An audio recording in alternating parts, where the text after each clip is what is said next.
Obsesif, ngobrol santai, seru, dan inspiratif.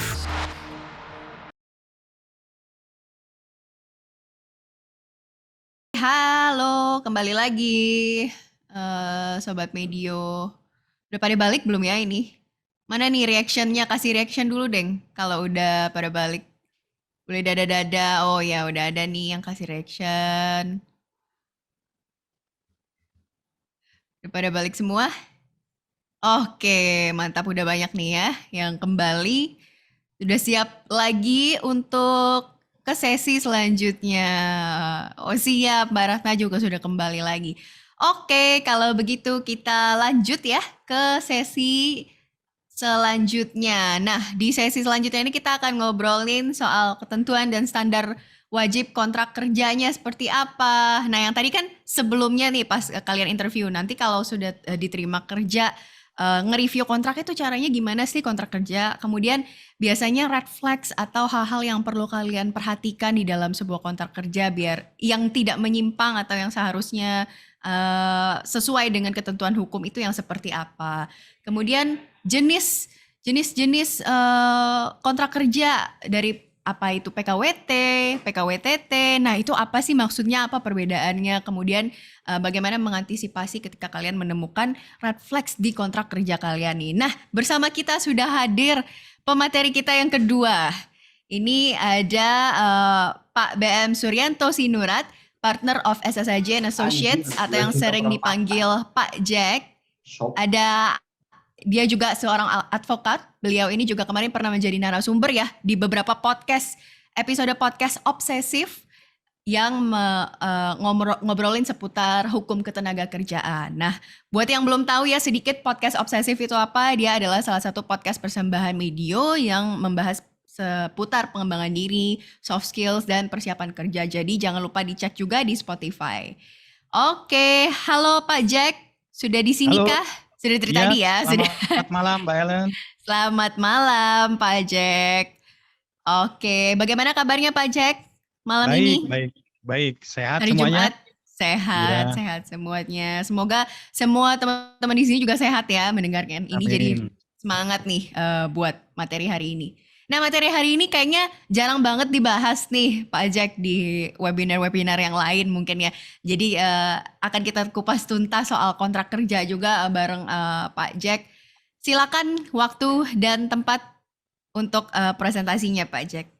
Ya, terima kasih Mbak Ellen. Selamat malam teman-teman semua. Semoga masih tidak ngantuk ya. Tapi kalau tadi penjelasannya Mbak Vivit tadi sih benar-benar sangat menarik lah.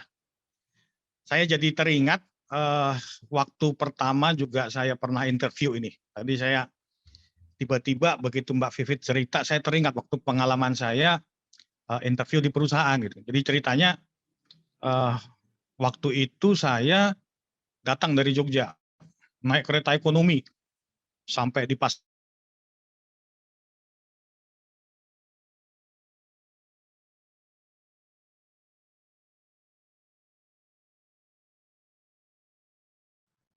Oke, kita tunggu sebentar ya. Kayaknya koneksi dari Pak Jack ini agak Di sana sedikit kurang baik. sesuai Aleh, dengan oke. apa Halo Pak namanya? Jack. Halo, Oh iya, tadi sempat keputus sedikit ini nge-freeze. bisa terdengar? Nah, ya sekarang aman kok, aman. Oke, Silakan ya, dilanjutkan. ya. Nah, sampai di kantor perusahaan tersebut, saya masih harus menunggu sampai 3 jam atau sekitar 4 jam lah begitu. Yang tadinya dijadwalkan jam 8 itu saya ingat, tapi ternyata sampai hampir dekat-dekat makan siang gitu. Nah, begitu kemudian masuk, ini wawancara terakhir ini, wawancara terakhir dengan pemimpin tertinggi gitu. Jadi si bapak ini hanya melihat, jadi kalau dulu kan kita tidak ada email segala macam ya, benar-benar lewat pos gitu kan. Jadi hanya melihat kemudian lembaran surat lamaran lah, ijazah lah gitu. Lalu dokumen itu dilempar di meja gitu. Wah, kalau cuman kayak gini, kayaknya kamu nggak pantas lah kerja di sini gitu. Nah itu yang benar-benar kemudian saya shock gitu ya. Mungkin juga sedikit emosi gitu. Apa nggak ngelihat ini, ada marga saya ini kan gitu. Nah, tapi waktu itu saya cuman komentar kalau ya Bapak kan belum lihat cara kerja saya gitu. Gimana Bapak bisa nyimpulkan gitu. Nah, setelah itu si bapak ini kemudian menyabarkan lah gitu kan. Dia bilang bahwa saya tuh hanya mau tes kamu. Karena pekerjaan kamu nantinya akan berhubungan dengan banyak orang. Dan itu juga bisa menguras emosimu gitu. Kalau kemudian kamu tidak bisa mengontrol emosimu, ya kamu nggak pantas kerja di sini gitu. Jadi saya nggak tahu apakah kemudian yang model seperti ini masih dipertahankan atau tidak gitu. Tapi suatu saat nanti mungkin teman-teman mengalami yang tanda kutip itu agak aneh-aneh gitu ya, itu kemudian memancing emosi atau segala macam gitu. Ya itu mungkin bagian dari proses benar-benar mencari tahu siapa diri kita gitu ya. Ketika kita dalam keadaan tertekan, apa reaksi kita gitu. Itu selaras dengan apa yang dikatakan Mbak Vivit nantinya gitu. Nah, tadi sudah dijelaskan ketika kemudian sudah wawancara, itu berarti sudah tahap akhir, tibalah ini. Berarti kan kita sudah terpilih nih. Sudah terpilih, lalu kita akan disodorkan yang namanya kontrak kerja gitu. Nah, kontrak kerja ini juga jangan langsung ditandatangani. Next slide, Mbak Ellen. Halo? Ya. Jadi ketika kita disodorin yang namanya perjanjian kerja, kita juga tetap harus mempelajarinya gitu kan. Karena ini kan menyangkut kesepakatan antara kita dengan pengusaha. Jangan sampai ada hal-hal yang kemudian nanti memberatkan. Gitu. Jadi kalau misalnya dari prinsip dasarnya, ketika kita nanti tanda tangan, ya itu berarti terjalin yang namanya hubungan kerja antara kita dengan si perusahaan. Berdasarkan apa? Berdasarkan perjanjian kerja yang kita tanda tangani. Gitu. Yang di dalamnya ada unsur pekerjaan, berarti nanti di sana ada apa sih pekerjaan kita, apa jabatan kita. Gitu.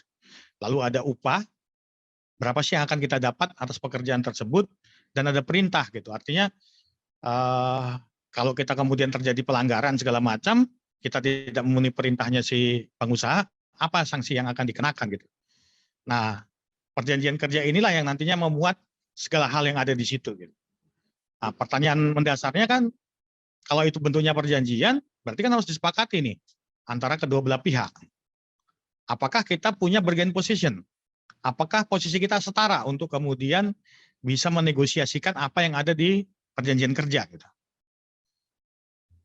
Nah, kalau dalam praktek, ya kalau misalnya kita memang belum punya pengalaman, kita fresh graduate gitu ya itu agak, kalau dibilang setara jelas tidak gitu kan, karena ya apalagi kalau sekarang mungkin kita sudah bonus demografi gitu, pekerja juga banyak gitu kan, kalau kita kemudian mencoba menegosiasikan mungkin sudah ada calon yang lain gitu. Berbeda kalau kita memang sudah punya pengalaman, kita sudah punya experience, itu jelas-jelas kita yang bisa kemudian juga menentukan gitu kan.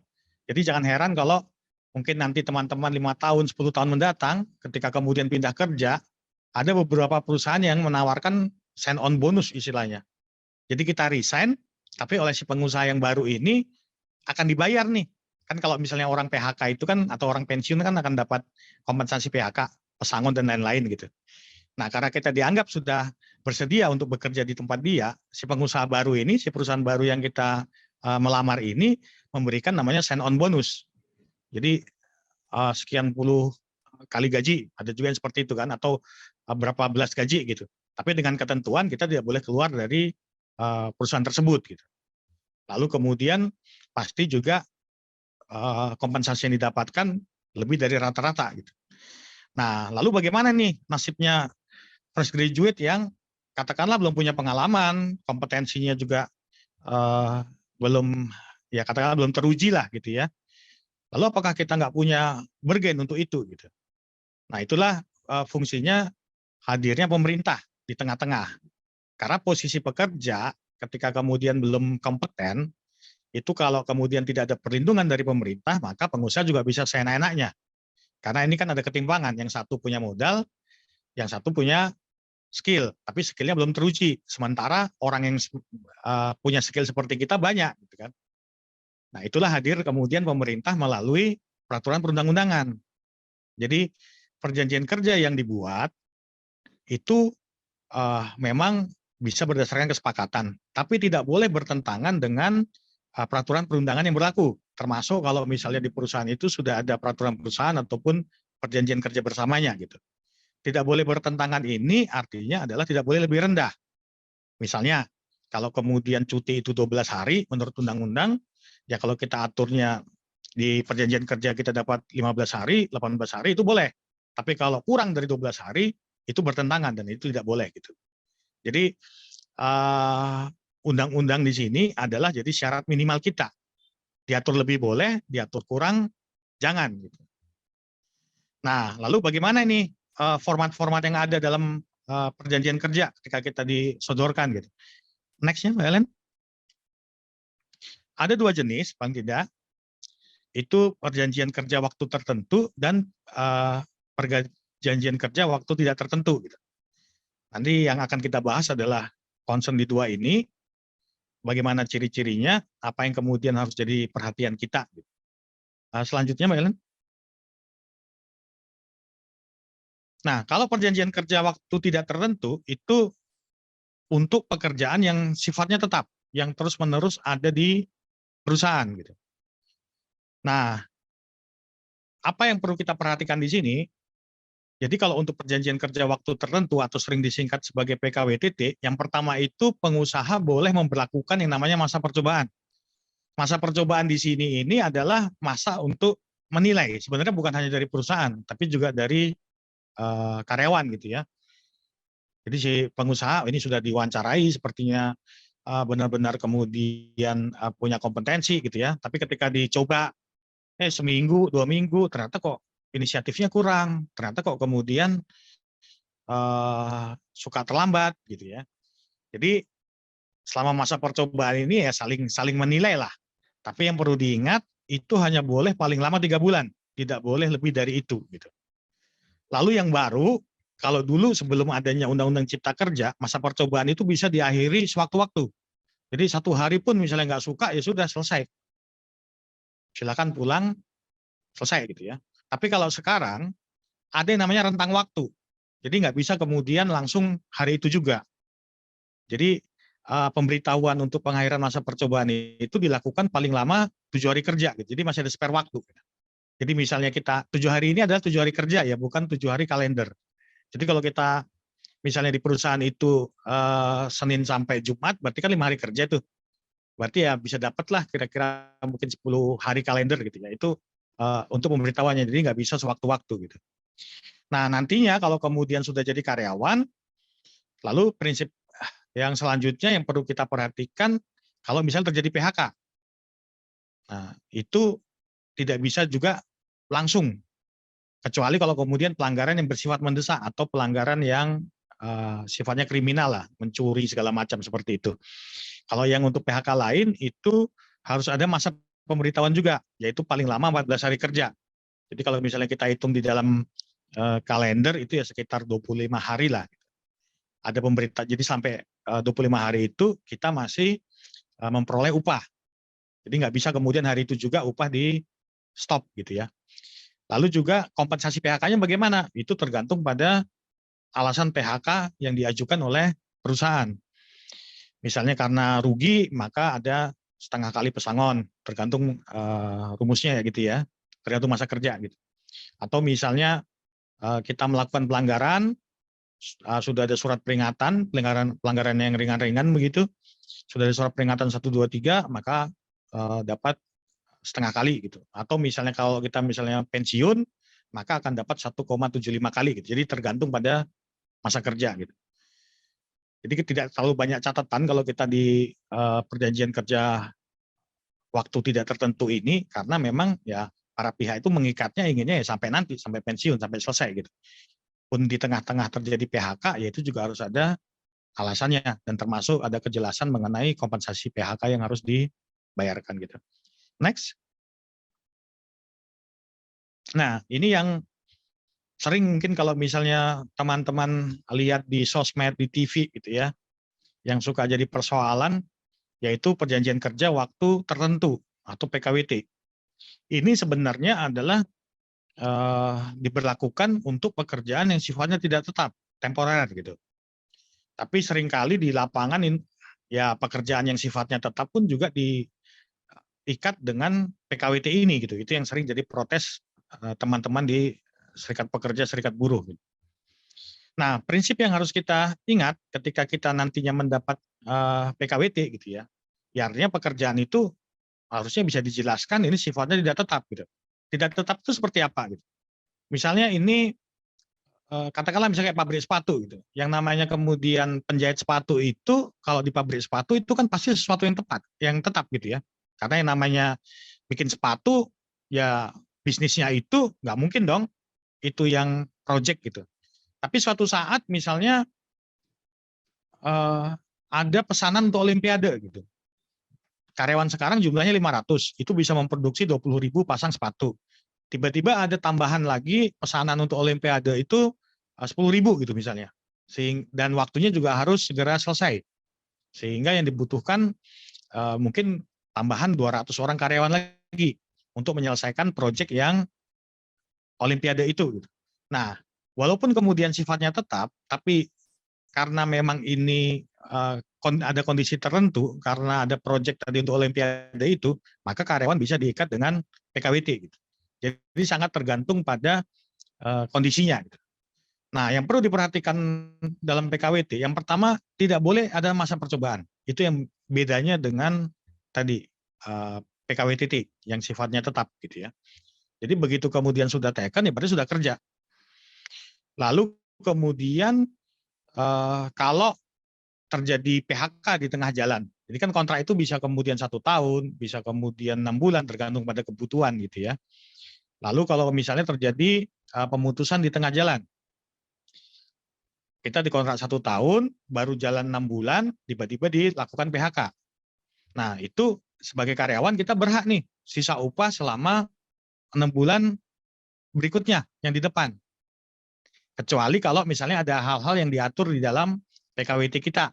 Misalnya kalau mencuri segala macam ya bisa kemudian putus tengah jalan tanpa ada pembayaran upah ke depan gitu ya. Jadi itu tergantung pada PKWT-nya. Tapi kalau misalnya terjadi efisiensi atau kemudian pekerjaan itu tidak jadi gitu ya, ya kita masih punya hak untuk yang 6 bulan ke depan tadi gitu. Lalu yang baru sekarang yang berdasarkan Undang-Undang Cipta Kerja ini yang menurut saya juga inilah ada lumayan perbaikan lah gitu. Ada istilahnya uang kompensasi. Jadi apapun alasan PHK-nya, ketika kemudian selesai PKWT-nya, itu wajib dibayar uang kompensasinya. Jumlahnya berapa? Jumlahnya 1 tahun kerja dibayar 1 bulan upah. Kalau kurang dari 1 tahun kerja, maka dibayar proporsional.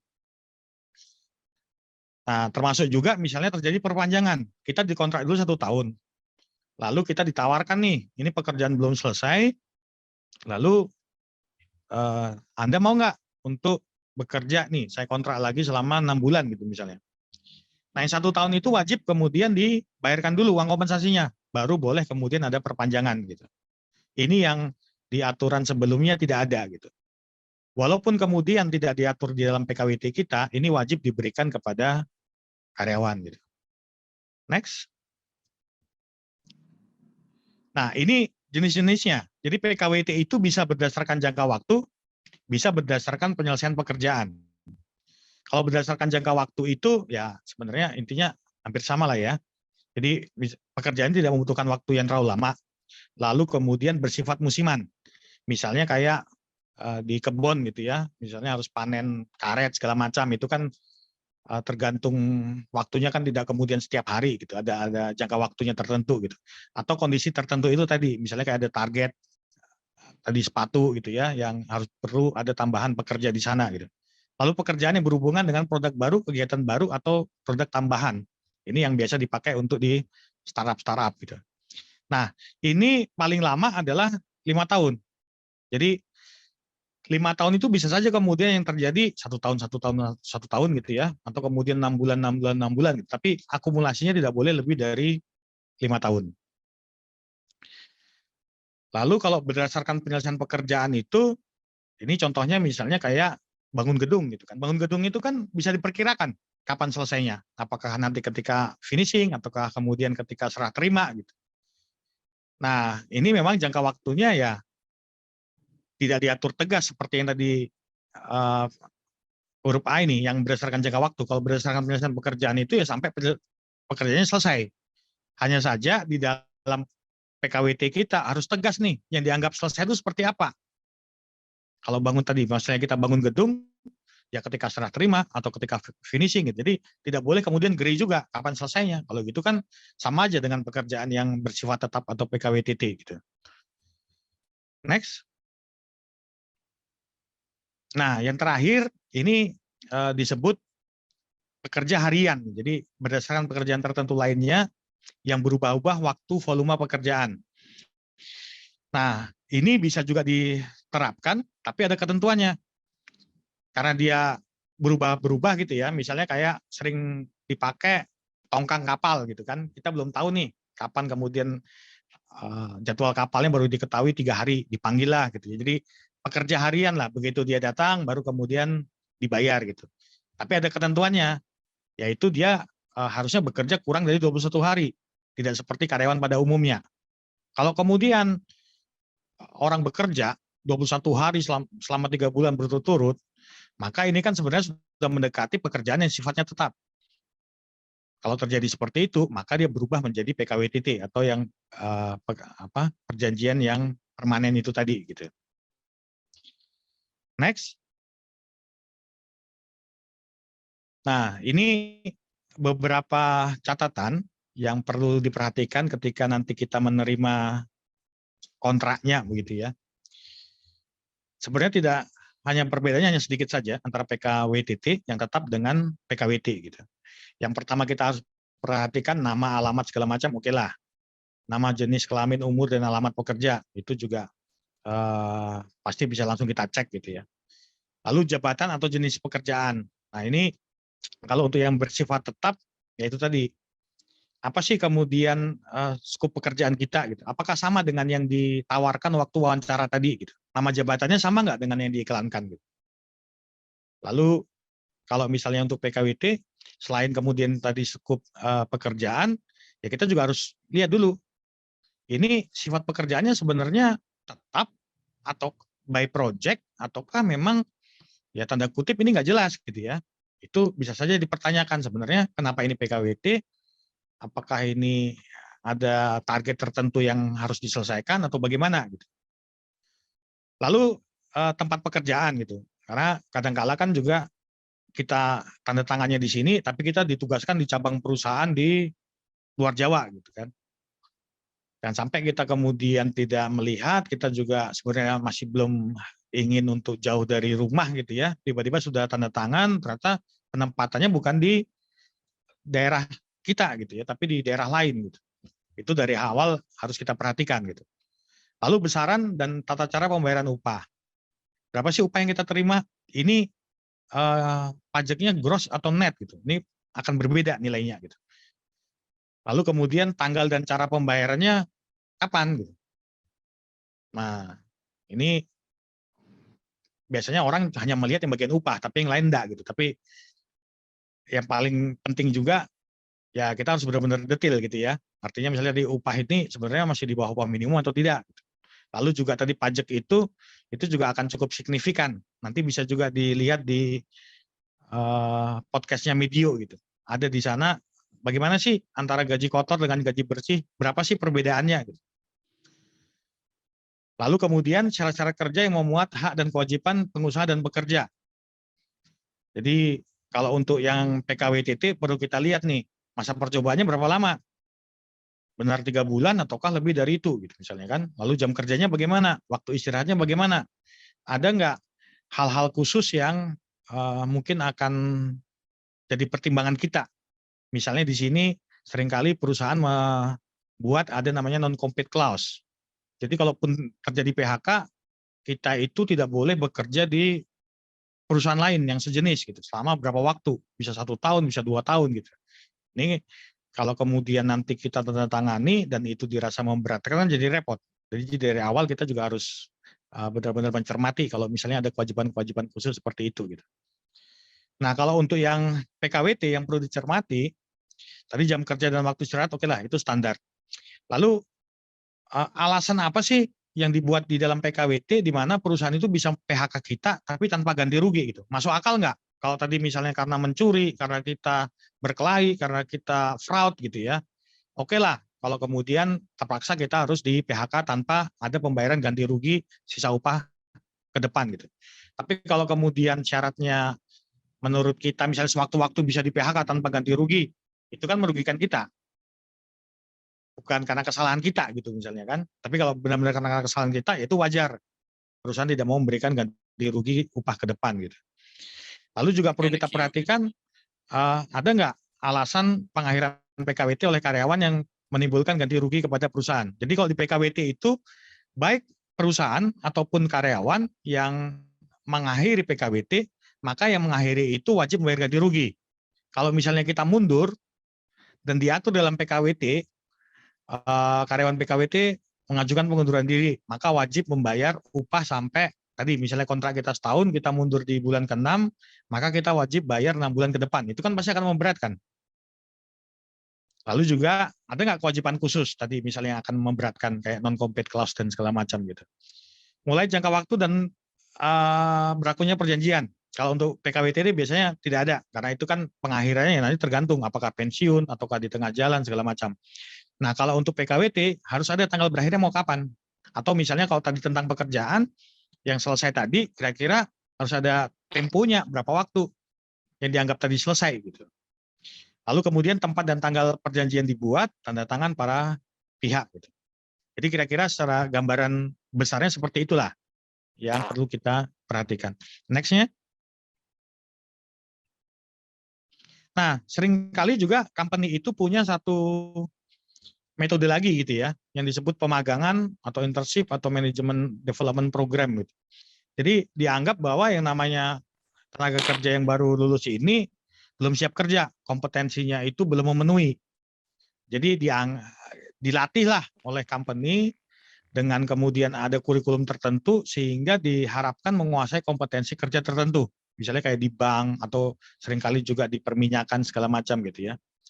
Tapi tidak ini ya, seringkali juga pemagangan ini dibuat tanda kutip akal-akalan juga. Kalau misalnya kita lihat di sosmed beberapa waktu yang lalu kan, ada orang magang hanya dibayar 100.000, kalau dia tiba-tiba keluar wajib bayar 500.000 untuk bayar penaltinya gitu. Nah ini ada yang benar-benar magang, ada yang tanda kutip ya dimanfaatkan lah gitu. Kita juga harus cermat juga di situ ya. Kalau misalnya memang pemagangan harusnya ada kurikulumnya, ada pelatihannya, ada uang sakunya, walaupun mungkin tidak sebesar upah minimum gitu ya. Tapi ada sesuatu yang kita dapat di sana, kita belajar di sana. Kalau itu tidak ada, kita hanya disuruh kerja, ya berarti tanda kutip itu akal-akalan gitu. Next. Nah, tadi secara umum itulah kendaraan-kendaraan yang sering kemudian ditawarkan kepada calon karyawan gitu ya. Paling tidak ada beberapa catatan yang perlu diperhatikan lagi yang kita anggap sebagai yellow flag. Yellow flag di sini adalah ya ini sebenarnya oke lah, tapi tergantung pada pilihan kita nantinya gitu ya. Misalnya tadi ketentuan non compete clause itu tadi tidak boleh bekerja di perusahaan lain. Gitu. Ada beberapa perusahaan yang kemudian dia menerapkan, oke, kita tidak boleh kerja di perusahaan lain, tapi selama waktu kita tidak bekerja, kita tetap dibayar oleh si perusahaan gitu. Jadi non-compete clause itu sebenarnya kaitannya dengan rahasia dagang perusahaan. Misalnya nih, untuk restoran ayam goreng lah yang kita kenal gitu ya, yang di tiap pengkolan jalan ada itu kan dia punya bumbu rahasia. Pekerja-pekerja yang berhubungan dengan peracikan bumbu itu mengetahui rahasia racikannya apa gitu. Itu kan harus dijaga. Kalau dia sampai kemudian keluar ke pesaing, lalu dia berikan rahasia tentang bumbu itu tadi, itu pasti akan merugikan perusahaannya gitu kan. Karena rahasianya sudah terbuka gitu. Tapi kan tidak semua posisi itu memegang yang namanya rahasia perusahaan.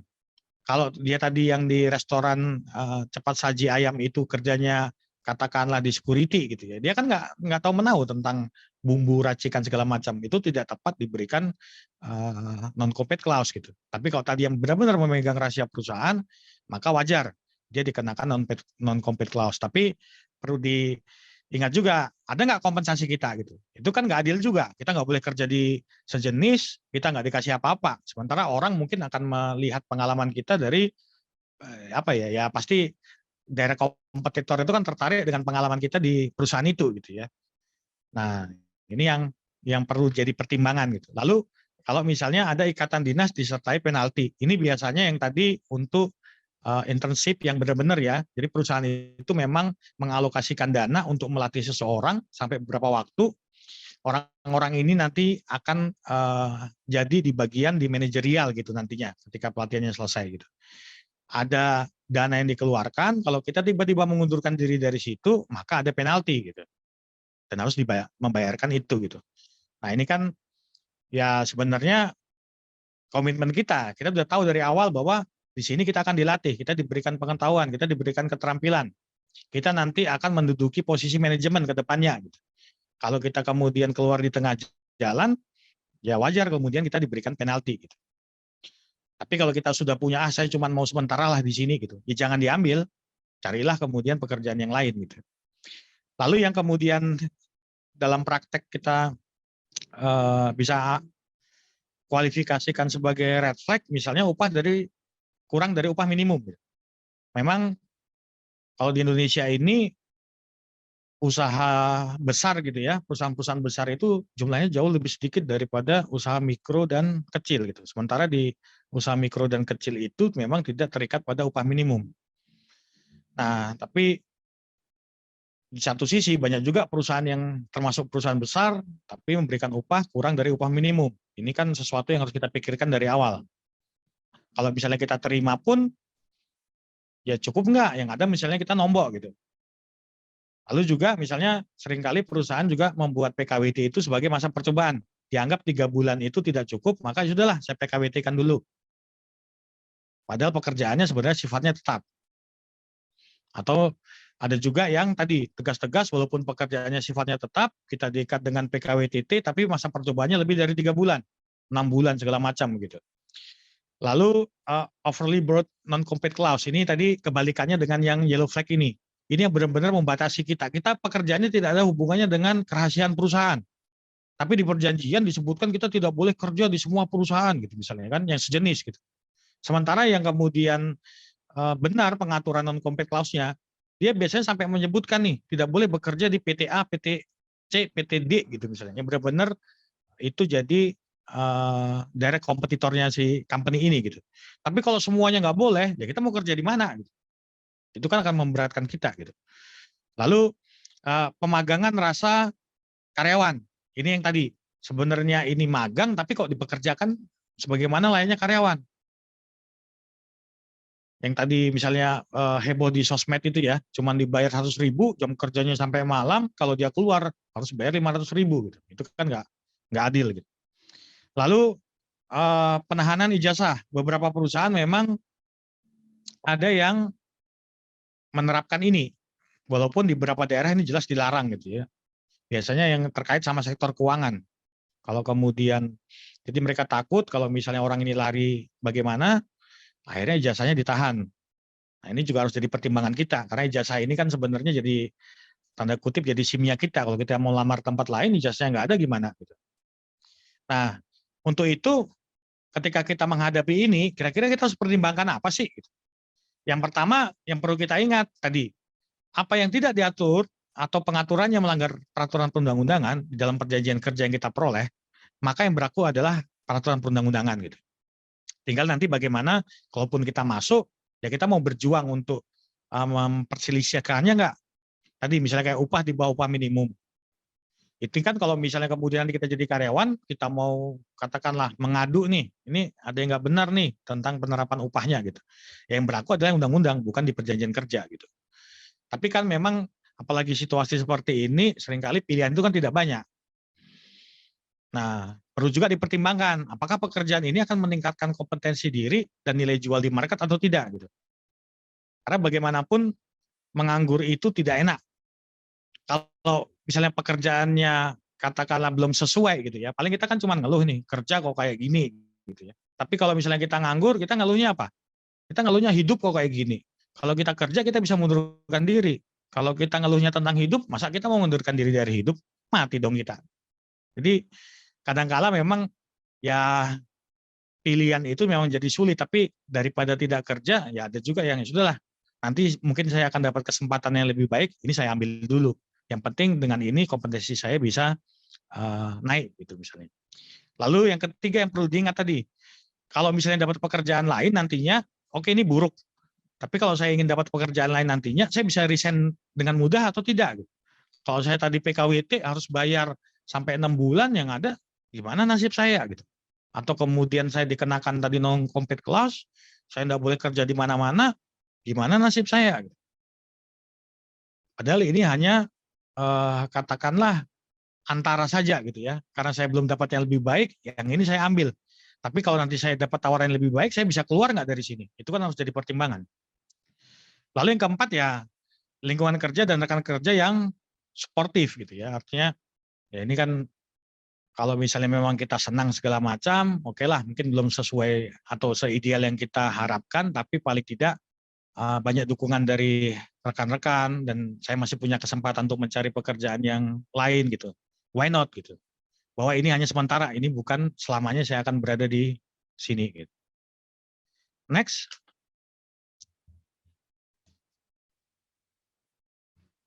Nah, ini satu kutipan yang sangat menarik, yang mungkin juga bisa kita jadikan pegangan gitu ya. Seringkali kalau misalnya ada layoff, ada PHK gitu ya, karyawan ini kemudian ngomong nih, saya tuh sudah begini-begini ke perusahaan, saya sudah dulu membantu perusahaan ini berkembang dari bukan perusahaan apa-apa, sekarang menjadi perusahaan besar gitu. Seringkali kemudian timbul kekecewaan gitu. Kutipan ini, love your job but never fall in love with your company because you never know when the company stops loving you. Itu bukan mengajak kita untuk tidak loyal kepada perusahaan, tapi mengajak kita untuk fokus pada diri kita. Kalau kita memang senang dengan pekerjaan kita, kita kompeten di sana gitu ya. Nah, misalnya perusahaan kita tidak bisa menghargai kita, ya masih akan banyak perusahaan lain yang bisa menghargai kita gitu. Jadi fokuslah pada diri kita, bukan di company kita gitu. Jadi sebagai karyawan itu oke itu aset gitu, tapi di sisi lain di catatan keuangan itu liability. Sewaktu-waktu bisa terjadi kemudian PHK, bisa terjadi tiba-tiba perubahan manajemen gitu ya, dan kita mungkin akan dihadapkan dengan kekecewaan gitu. Tapi kalau dari awal patokan kita lah pekerjaan kita benar-benar bagus di pekerjaan kita. Kalau bukan di sini, ya pasti akan ada tempat lain gitu.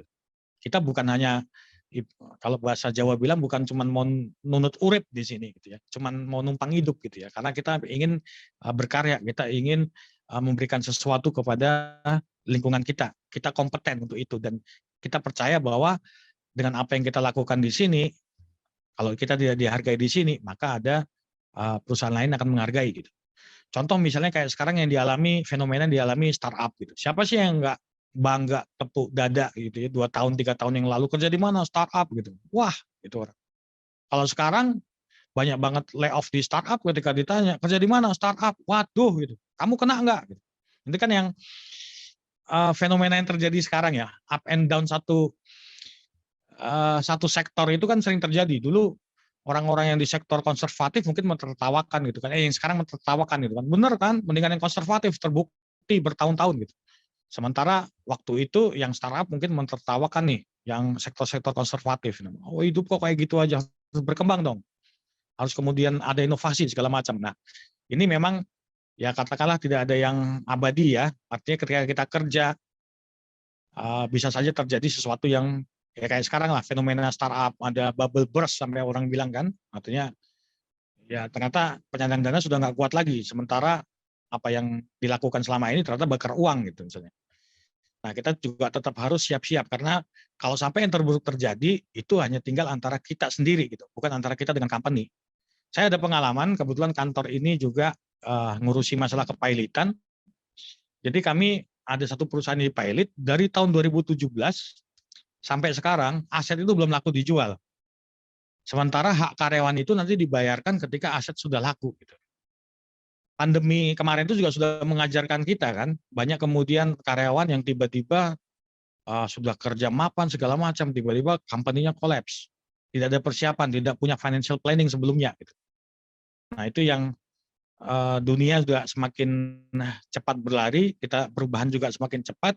Apapun yang terjadi ya kembali lagi ke diri kita, bagaimana kita mempersiapkannya, bagaimana kita bisa bersaing dengan yang lain gitu ya. Ya memang perjuangan itu kan kadang tak seindah film drakor gitu ya, tapi juga tak seseram film horor gitu.